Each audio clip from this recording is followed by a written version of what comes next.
तो प्रियो, आप सबको जय मसीह की। आप सबका वेलकम है मेरे यूट्यूब चैनल पर। तो आप सब जन कैसे हो? आशा करती हूँ कि आप सब जन स्वस्थ मस्त और अच्छे होंगे। तो आज हम देखेंगे मती मती की पुस्तक, उसमें से चौथा अध्याय यीशु की परीक्षा। तो किस प्रकार यीशु की परीक्षा ली जाती है उसके बारे में हम देखेंगे। तो चलो शुरू करते हैं। तब आत्मा यीशु को जंगल में ले गया ताकि इबलीस से उसकी परीक्षा हो।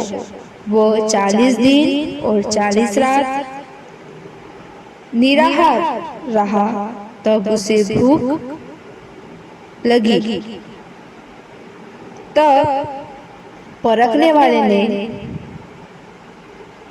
पास आकर उससे कहा, यदि तू परमेश्वर का पुत्र है तो कह दे कि यह पत्थर रोटियां बन जाए। यीशु ने उत्तर दिया, लिखा है, मनुष्य केवल रोटी ही से नहीं परंतु वो हर एक वचन से जो परमेश्वर के मुख से निकलता है जीवित रहेगा। तब इब्लीस उसे पवित्र नगर में ले गया और मंदिर के अंगूरे पर खड़ा किया और उससे कहा, यदि तू परमेश्वर का पुत्र है तो अपने आप को नीचे गिरा दे, क्योंकि लिखा है, वह तेरे विषय में अपने स्वर्गदूतों को आज्ञा देता है और वे तुझे हाथों हाथ उठा लेंगे, कहीं ऐसा न हो कि तेरे पाँव में पत्थर से ठेस लगे। यीशु ने उनसे कहा, यदि मैं यह भी लिखा है, तू प्रभु अपने परमेश्वर की परीक्षा न कर। फिर इब्लीस उसे एक बहुत ऊंचे पहाड़ पर ले गया और सारे जगत के राज्य और उसका वैभव दिखाकर उससे कहा, यदि तू गिरकर मुझे प्रणाम करे तो मैं यह सब कुछ तुझे दे दूंगा। तब यीशु ने उनसे कहा, हे शैतान, दूर हो जा, क्योंकि लिखा है, तू प्रभु अपने परमेश्वर को प्रणाम कर और केवल उसी की उपासना कर। तब शैतान उसके पास से चला गया और देखा, स्वर्गदूत आकर उसकी सेवा करने लगे। यीशु के सेवा कार्य का आरंभ।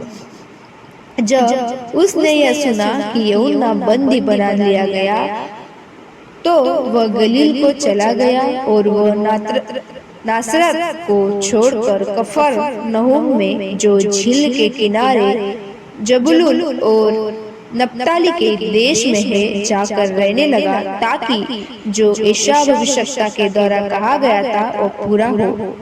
जबूलून और नप्ताली के देश झील के मार्ग से यरदन के पार अन्य जातियों का गलील, जो लोग अंधकार में बैठे थे, उन्होंने बड़ी ज्योति देखी, और जो मृत्यु के देश और छाये में बैठे थे उन पर ज्योति चमकी। उस समय से यीशु ने प्रचार करना और यह करना आरंभ किया, मन फिराओ, क्योंकि स्वर्ग का राज्य निकट आया है।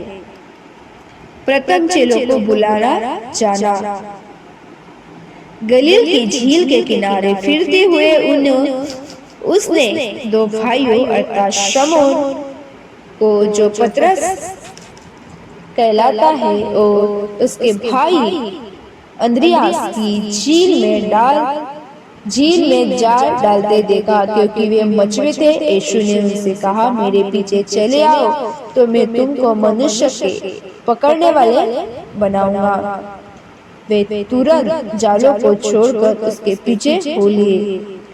वहां से आगे बढ़कर यीशु ने और दो भाइयों अर्थात जब्दी के पुत्र याकूब और उसके भाई यूहन्ना को देखा। वे अपने पिता जब्दी के साथ नाव पर अपने जालों को सुधार रहे थे। उसने उन्हें भी बुलाया। वे तुरंत नाव और अपने पिता को छोड़कर उसके पीछे हो लिए।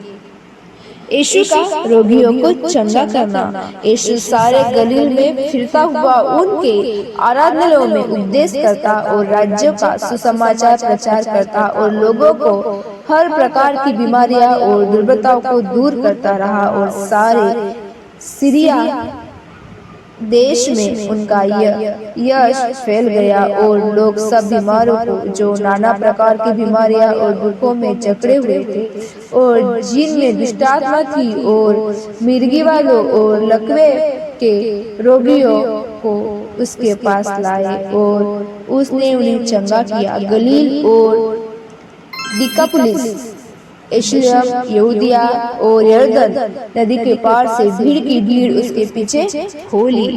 यीशु का पहाड़ी उपदेश।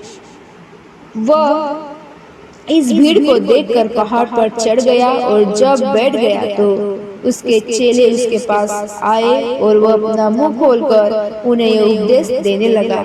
धन्य वचन। धन्य वे जो मन के दीन है, क्योंकि स्वर्ग का राज उन्हीं का है। धन्य वे जो शोक करते हैं, क्योंकि वे शांति पाएंगे। धन्य वे जो नम्र है, क्योंकि वे पृथ्वी के अधिकारी होंगे। धन्य है वे जो धार्मिकता के भूखे और प्यासे, क्योंकि वे तृप्त किए जाएंगे। धन्य है वे जो दयावंत है, क्योंकि उन पर दया की जाएगी। धन्य है वे जिनके मन शुद्ध है, क्योंकि वे परमेश्वर को देखेंगे। धन्य है वे जो मेल करने वाले हैं, क्योंकि वे परमेश्वर के पुत्र कहलाएंगे। धन्य है वे जो धार्मिकता के कारण सताए जाते हैं, क्योंकि स्वर्ग का राज्य उन्हीं का है। धन्य हो तुम जब मनुष्य मेरे कारण तुम्हारी निंदा करे और सताए और झूठ बोल बोल कर तुम्हारे विरोध से सब प्रकार की बुरी बातें कहे। तब आनंदित और मगन होना, क्योंकि तुम्हारे लिए स्वर्ग में बड़ा फल है, इसलिए कि उन्होंने सब भविष्यवक्ताओं को जो तुमसे पहले थे इसी चीज से सिखाया था। नमक और ज्योति। तुम पृथ्वी के नमक हो, परंतु यदि नमक का स्वाद बिगड़ जाए तो वो फिर किस वस्तु से नमकीन किया जाएगा? फिर वह किसी काम का नहीं, केवल इसके कि बाहर फेंका जाए और मनुष्य के पैरों तले रोंदा जाए। तुम जगत की ज्योति हो। जो नगर पहाड़ पर बसा हुआ है वह छिप नहीं सकता, और लोग दिया जलाकर पैमाने के नीचे नहीं परंतु दीवार पर रखते हैं, तब उससे घर के सब लोगों को प्रकाश पहुंचता है।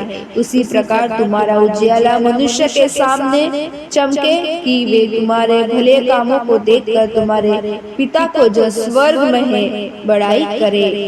व्यवस्था की शिक्षा।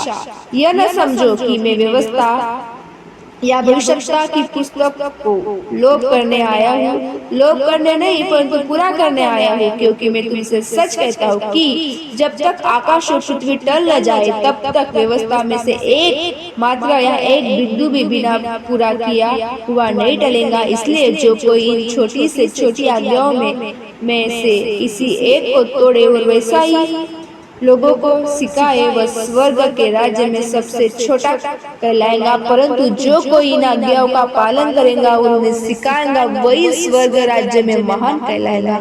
क्योंकि मैं तुमसे कहता हूँ कि यदि तुम्हारी धार्मिकता शास्त्रियों और फरीसियों की धार्मिकता से बढ़कर न हो तो तुम स्वर्ग के राज्य में कभी प्रवेश न कर पाओगे। तो प्रियो, इस वचन के द्वारा प्रभु आपको आशीष दे। सबको जय मसीह की।